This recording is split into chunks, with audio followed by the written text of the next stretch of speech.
करमच्या पत्रकारांच्या लेखणीत जनसामान्यांच्या प्रश्नांची ताकद. विश्वनाथ तोडकर. करमच्या पत्रकारांच्या लेखणीत जनसामान्यांच्या प्रश्नांची ताकद असून वंचित, दलित, श्रमिक, गरीब, विधवा, शेतकरी आणि शेतकरी आत्महत्याग्रस्त कुटुंबांच्या प्रश्नांना न्याय मिळवून देण्यासाठी पत्रकार सातत्याने आवाज उठवत आहेत, असे प्रतिपादन महाराष्ट्र लोकविकास मंचाचे अध्यक्ष तथा ज्येष्ठ सामाजिक कार्यकर्ते विश्वनाथ अण्णा तोडकर यांनी केले. अखिल भारतीय मराठी पत्रकार परिषदेतर्फे करंब पंचायत समितीच्या सभागृहात गुणवंत विद्यार्थी, ज्येष्ठ पत्रकार आणि माजी सैनिकांचा गौरव सोहळा आयोजित करण्यात आला होता. यावेळी अण्णा तोडकर अध्यक्षस्थानावरून बोलत होते. कार्यक्रमात प्रदीर्घ काळ पत्रकारितेची सेवा करणाऱ्या ज्येष्ठ पत्रकारांचा शाल, श्रीफळ, सन्मानचिन्ह आणि मानपत्र देऊन गौरव करण्यात आला. यामध्ये साक्षी पावनज्योतचे संपादक डॉक्टर सुभाष घोडके यांच्यासह सतीश टोणगे, बालाजी अडसूळ, मुस्तान मिर्झा, बाळासाहेब जाधवर, धनंजय घोगरे आणि माधवसिंग राजपूत यांचा समावेश होता. यावेळी गुणवंत विद्यार्थी, पत्रकारांचे पाल्य, माजी सैनिक तसेच सामाजिक कार्यकर्त्या ज्योतिताई सपाटे यांचाही सन्मान करण्यात आला. नगर परिषद शाळेतील 10 गरजू विद्यार्थ्यांना शैक्षणिक साहित्याचे वाटप करण्यात आले. करंब तालुक्यातील पत्रकारांच्या कार्याचे कौतुक करताना विश्वनाथ अण्णा तोडकर यांनी पत्रकारांच्या पाठीशी सदैव उभे राहण्याची भूमिका व्यक्त केली. साक्षी पावनज्योत वृत्तसेवा. त्यांचा एक ज्येष्ठ साथीदार म्हणून त्यांच्या सोबत आहे. अनेक वर्षापासून, गेली 30-40 वर्षापासून पत्रकारिता आवडीनं करणारी मंडळी मी या ठिकाणी पाहतो आहे. कळंबमध्ये, धाराशिवमध्ये, मराठवाड्यामध्ये ज्यांच्या नावाचा गवगवा त्यांनी स्वतः त्यांच्या कर्तृत्वातून निर्माण केलेला आहे, अशी सगळे प्रियजन आहे. या ठिकाणी जी संपूर्ण सत्कार मूर्ती आहे, ह्या सर्वांचंच कौतुक आहे. सगळ्यांची नावं घेणं शक्य नाही, इतकी ही सगळी 5-25, 30-40 जणांची ही सगळी मंडळी आहे. सगळ्यांचा आपापल्या लिखाणामध्ये दबदबा आहे. सगळ्यांचा आपापल्या लेखणीमध्ये एक दमदारपणा आहे. सगळ्यांच्या लेखणीमध्ये कष्टकरी, उपेक्षित, महिला, दलित, अन्यायग्रस्त, अल्पभूधारक शेतकरी, आत्महत्याग्रस्त शेतकरी यांच्याबद्दलचा नियमित कळवळा आहे. मराठवाड्यातल्या गोरगरिबांच्या प्रश्नांचा प्रवक्ता हा इथला पत्रकार आहे.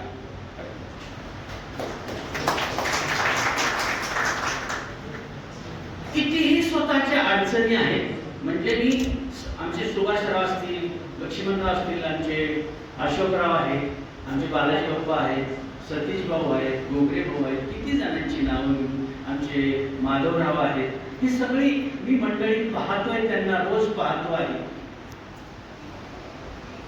ही मंडळी स्वतःच्या प्रश्नांच्या विषयी, आपल्या प्रश्नांना बाजूला ठेवून लोकांच्या प्रश्नांच्या विषयी जास्त सजग आहे. प्रश्नांची सरबत्ती, आपल्या प्रश्नांची तीव्रता ही लोकांच्या प्रश्नापेक्षा कमी आहे. लोकांच्या प्रश्नांना नेहमी महत्त्व द्यायला पाहिजे, ही भावना इथल्या पत्रकार मंडळींची आहे. सर्व पत्रकार मंडळी ही सर्वसामान्य कुटुंबातली आहे. सर्व पत्रकार मंडळी ही घरातल्या कौटुंबिक प्रश्नांच्या सोबत लढता समाजाच्या प्रश्नांविषयी लढणारी ही सगळी पत्रकार मंडळी आहे. आणि म्हणून माझ्यासारखा एक ज्येष्ठ कार्यकर्ता, मला नेहमी असं वाटतं की पत्रकारांच्या सोबत राहिलं पाहिजे, त्याच्या लेखणी सोबत राहिलं पाहिजे, त्यांच्या भावनेसोबत राहिलं पाहिजे, त्यांच्या विचारासोबत राहिलं पाहिजे. पत्रकारांना ही भावना आहेत ना,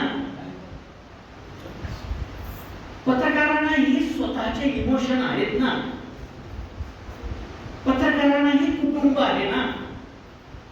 आणि आजच्या वास्तवतेमध्ये प्रिंट मीडिया चालवणं, एक वर्तमानपत्र चालवणं, साप्ताहिक चालवणं, पाक्षिक चालवणं अत्यंत आव्हानात्मक आहे. कसं चालवणार? वाचक वर्ग कमी झालाय, सगळा मोबाईल मध्ये अडकलाय. आणि मी ज्या वेळेस आमचे सगळे प्रियजन आहेत, मी त्या सगळ्यांची नावं घेणं थोडंसं टाळतो, पण सगळे प्रियजन ज्या वेळेस तो सगळी सर्कस चालवतात तेव्हा खरं मला त्यांच्याकडे बघून कौतुक वाटतं. बातम्या गोळा करायच्या, मग त्या बांधायच्या, मग त्या व्यवस्थित आखीव रेखीव करायच्या, मग त्या प्रिंटिंगला पाठवायच्या. प्रिंटिंग वाला म्हणतो मागची उधारी दिलेली नाही अजून, आता पुढचा कसा अंक छापू. असू द्या तेवढं माझ्याकडे बघा. आमचा पत्रकार काय म्हणतो, माझ्याकडे बघा, पैसा बुडवणार नाही. मला खरं कौतुक वाटतं या सगळ्या मंडळींचं. कुणाचाही उपाय न ठेवता हे अंक काढतात. अंक पुन्हा वाटायचा, वाचा म्हणून सांगायचा, ही एक कसरत एका बाजूला आहे. काही आमची लाईव्ह मीडिया मधली मंडळी आहे, त्याचंही प्रचंड कौतुक आहे. कारण या ठिकाणी लाईव्ह मीडिया मधल्या बातम्या कव्हरेज करणं, त्या ठिकाणी त्याचं जाऊन शूटिंग करणं, त्या ठिकाणी त्या बातमीचं बाईट घेणं आणि ती प्रकाशित करणं, प्रदर्शित करणं, ही सुद्धा एक मोठी जिकिरीची गोष्ट आहे. कळंबमध्ये पत्रकार संघ आणि पत्रकाराची टीम आणि पत्रकाराची ही एक मोठी फौज आहे. मला असं वाटतं ही सामाजिक फौज, समाजाच्या प्रश्नांसाठी लढणारी, त्याच्या प्रश्नाला वाचा फोडणारी ही मोठी फौज, ही कळंबकरांसाठी देणगी आहे. इतकी पत्रकारांच्या कदाचित दुसरीकडे आहे की नाही मला माहिती नाही, पण प्रश्नांच्या विषयी बोलणाऱ्यांची संख्या कळंब तालुक्यामध्ये, कळंबच्या गावागावाच्या परिसरामध्ये, शहराच्या ठिकाणी, ग्रामीण भागामध्ये ही फौज आहे. आणि म्हणून कळंबच्या प्रश्नांच्या विषयी लवकर त्याला वाचा